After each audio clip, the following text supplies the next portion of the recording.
आता त्यामध्ये आपल्याला इथं 1 वाटी दही घ्यायचं आहे. तर आता ह्या मिक्सरच्या भांड्यामध्ये आपण हे दही टाकून घेणार आहोत.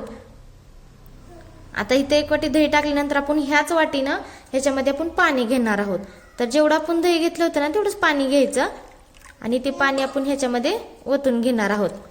आणि ह्याला चांगलं असं आपण ताक कसं बनवतो तशा पद्धतीने आपण बनवून घेणार आहोत.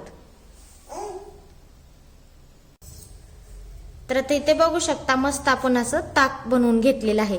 तर आता हे छान असं तयार झालेलं आहे. तर आता हे काय करायचं, आता एक अशी वाटी घ्यायची. इथे एक मी रिकामी वाटी घेतलेली आहे. आता ह्याच्यातलं आपण निम्म ताक ह्याच्यामध्ये काढून घेणार आहोत आणि निम्म ह्याच्यामध्येच ठेवायचं. तर हे बघा बाकीचं असंच ठेवणार आहे आणि हे साईडला थोडं काढलेलं आहे. तर आता हे दोन्ही आपण साईडला ठेवून घेणार आहोत. तर आता इथं मी 2 शिळ्या चपात्या घेतलेल्या आहेत. तर आता हे चपात्याचं काय करायचं, असं तुकडं करून घ्यायचं. तर बारीक बारीक असं तुकडं करायचं याचं. तर आज आपण शिळ्या चपातीपासून नाश्ता बनवणार आहोत. खायला एकदम नवीन पद्धतीचा बनणार आहे आणि खायला पण एकदम मस्त लागणार आहे आणि लहानांपासून मोठ्यांपर्यंत सर्वांना आवडणार आहे. तर ही रेसिपी शेवटपर्यंत नक्की बघा आणि तुम्हाला माझा नाश्ता कसा वाटतो ना ते कमेंटमध्ये मला नक्की सांगत जावा. तर आता हे सर्व आपण चपातीचा तुकडा ह्याच्यामध्ये असं करून घेणार आहोत. तुमच्याकडे 3 किंवा 4 असल्या तरी पण चालतात. कारण का आपल्या घरामध्ये शिळ्या चपात्या राहिले की आपल्याला टेन्शन येतं की आता ह्या शिळ्या चपात्याचं काय करावं बाबा. तर अशा पद्धतीचा नाश्ता करून बघा, खूप छान होतो आणि सर्वांना आवडणारा हा नाश्ता होतो.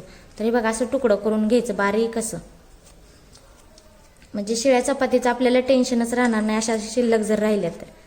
तर हे बघा आता हे छान असं आपण तुकडं करून घेतलेलं आहे.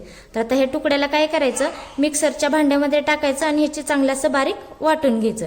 आणि ह्याच्यामध्ये पाणी पिणी अजिबात घालायचं नाही, नुसतं असंच चपातीचं तुकडं बारीक वाटून घ्यायचं. तर चला आता आपण हे वाटून घेऊया. तर इथे बघू शकता मी त्या 2 चपात्याचं ना असं बारीक तुकडं करून घेतलेलं आहे मिक्सरच्या भांड्यामध्ये. तर आता छान असं तयार झालेलं आहे. तर आता आपण हे काय करणार आहोत, असं साईडला ठेवून देणार आहोत. आता साईडला ठेवल्यानंतर आपण जे मिक्सरच्या भांड्यामध्ये जे ताक ठेवलं होतं ना, आता त्यामध्ये इथं मी 1 वाटी सोयाबीन घेतलेली आहे. तर ही सोयाबीन मी काय केलेली आहे, गरम पाण्यामध्ये चांगली अशी शिजवून घेतलेली आहे. आणि ह्याला मी गार पाण्यामध्ये ह्याच्यातलं पाणी सगळं असं नितळून काढलेलं आहे. तर बघा ह्याच्यामध्ये मी पाणी अजिबात ठेवलेलं नाही. तर आता ही सोयाबीन आपण ह्याच्यामध्ये टाकून घेणार आहोत. आता हे सोयाबीन टाकल्यानंतर ह्याला काय करायचं, ह्याचं चांगली अशी बारीक वाटून घ्यायचं, म्हणजे पेस्ट करून घ्यायची याची. तर चला तर मग आपण ह्याची पेस्ट करून घेऊया.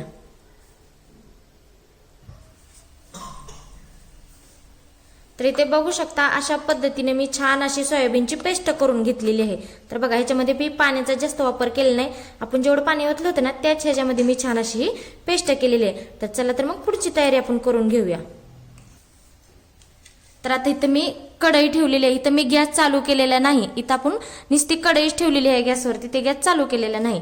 तर आता ह्या कढईमध्ये काय करायचं, जे आपलं ताक होतं ना ते ह्याच्यामध्ये असं ओतून घ्यायचं. सर्व असं ह्याच्यामधलं ताक ओतून घ्यायचं आणि जे आपण चपातीचं तुकडं करून घेतलं होतं ना वाटून ते ह्याच्यामध्ये आपण टाकून घेणार आहोत. तर सर्व असं ह्याच्यामधलं टाकून घ्यायचं आणि ते काय करायचं, उलंत्याच्या साह्याने असं मिक्स करायचं आणि गॅस लगेच चालू करायचं नाही. आता इथं आत्ता पण माझा गॅस बंदच आहे. तर आता इथं चांगलं असं हे मिक्स करून घ्यायचं. तर बघा इथं मी गॅस अजून पण चालू केलेला नाही बघा. तर आता हे व्यवस्थित असं चांगलं मिक्स करून घेतलं की ह्याच्यामध्ये लगेच आपण मीठ टाकून घ्यायचं. तर चवीनुसार आपण ह्याच्यामध्ये मीठ टाकायचं आणि मीठ टाकल्यानंतर हे चांगलं असं मिक्स करून घ्यायचं. तर ते आणखी एकदा असं चांगलं मिक्स करून घ्यायचं. आता मिक्स केल्यानंतर ह्याच्यामध्ये जे आपण सोयाबीनची पेस्ट करून घेतली होती ना ती ह्याच्यामध्ये आपण ओतून घेणार आहोत. आणखी पण मी इथं गॅस चालू केलेला नाही बरं का. आणि आता हे व्यवस्थित आणखी मिक्स करून घ्यायचं. तर बघा लगेच असा गॅस चालू करायचा नाही, हे चांगलं असं मिश्रण इथं व्यवस्थित असं हे मिक्स करून घ्यायचं. तर बघा इथं चांगलं असं मिक्स केले ना तर हे मस्त असं घट्टपणा येतो जरा. तर बघा असं व्यवस्थित असं हलवत राहायचं. हलवलं ना सगळं मिश्रण एकजीव होतं. आता हलवल्यानंतर आता काय करायचं, आता थोडासा गॅस आता चालू करून घ्यायचा. तर आता इथं आपण गॅस चालू करणार आहोत. आता गॅस चालू केल्यानंतर आता ह्याला हलवत राहायचं. तसं सारखं असं आपण ह्याला हलवत राहणार आहोत आणि गॅस थोडासा मध्यमच ठेवायचा. तर बघा असं हलवत राहायचं. गॅस चालूच ठेवलेला आहे.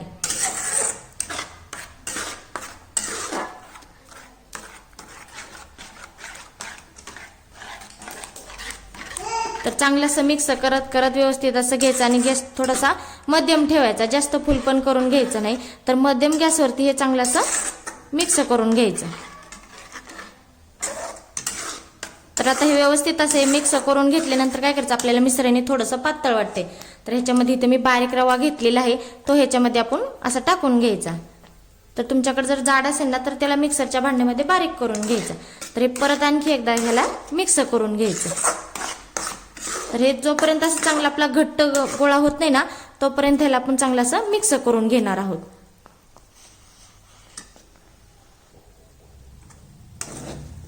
तर इथे बघू शकता अशा पद्धतीने आपण हे छान असा ह्याचा गोळा तयार करून घेतलेला आहे. तर आता ह्याला काय करणार आहोत, आपण एका डिश मध्ये काढून घेणार आहोत थंड होण्यासाठी. तर इथं अशा पद्धतीचं आपलं हे मिश्रण तयार झालेलं आहे. तर आता इथे बघू शकता छान असं आपलं मिश्रण हे थंड झालेलं आहे. तर आता ह्याच्यामध्ये आपण थोड्याशा भाज्या टाकून घेणार आहोत. तर इथं मी एक बारीक कांदा घेतला होता, त्याला असं मी बारीक चिरून घेतलेलं आहे, ते ह्याच्यामध्ये आपण टाकून घेणार आहोत. इथे एक हिरवी मिरची घेतली होती, तिला बारीक अशी चिरून घेतलेली आहे, ती ह्याच्यामध्ये टाकायची. इथं एक ढोबळी मिरची घेतली होती, ती मी ह्याच्यामध्ये बारीक चिरून घेतलेली, ती पण ह्याच्यामध्ये टाकायची. एक गाजर घेतलं होतं, अर्ध गाजर घेतलं होतं, ते असं बारीक चिरून घेतलेलं आहे, ती पण ह्याच्यामध्ये टाकून घ्यायचं. इथं अर्धा चमचा जिरं घेतलेलं आहे, जिरं पण ह्याच्यामध्ये टाकून घ्यायचं. इथं अर्धा चमचा ओवा घेतलेला आहे, ओवा काय करायचा असा हातावर चोळायचा आणि ह्याच्यामध्ये टाकून घ्यायचा. ओव्याने कसं छान अशी चव येते. इथं थोडंसं मी धनं घेतलेले आहे, अर्धा चमचा धनं घेतलेले, त्याला काय करायचं असं हातावर चोळायचं आणि चोळल्यानंतर ते पण ह्याच्यामध्ये आपण टाकून घेणार आहोत. इथं अर्धा चमचा अद्रक लसूण पेस्ट घेतलेली आहे, ती पण ह्याच्यामध्ये टाकून घ्यायची.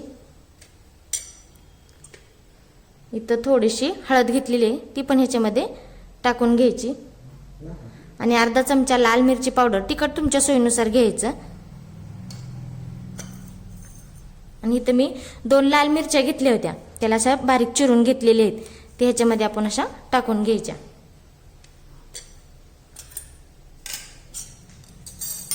आणि इथे एक मी बटाटा घेतला होता, हा बटाटा उकडून घेतलेला आहे.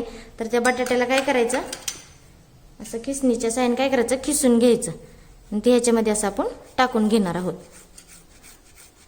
तर हाताने असं चुरून घेतला तरी पण चालतो. तर असं चांगलं बारीक करून व्यवस्थित असं टाकून घ्यायचं.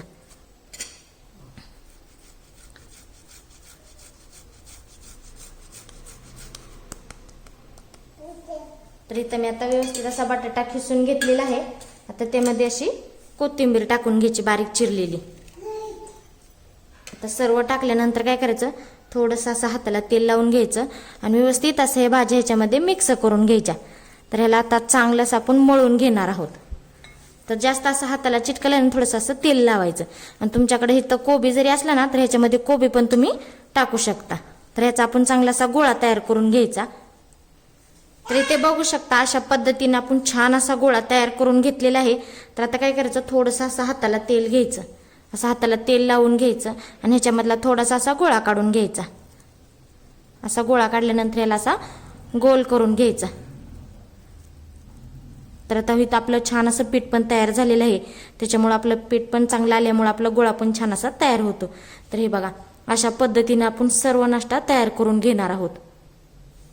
तर इथे बघू शकता अशा पद्धतीने आपण सर्व असा नाश्ता तयार करून घेतलेला आहे. चला तर मग पुढची तयारी आपण करून घेऊया.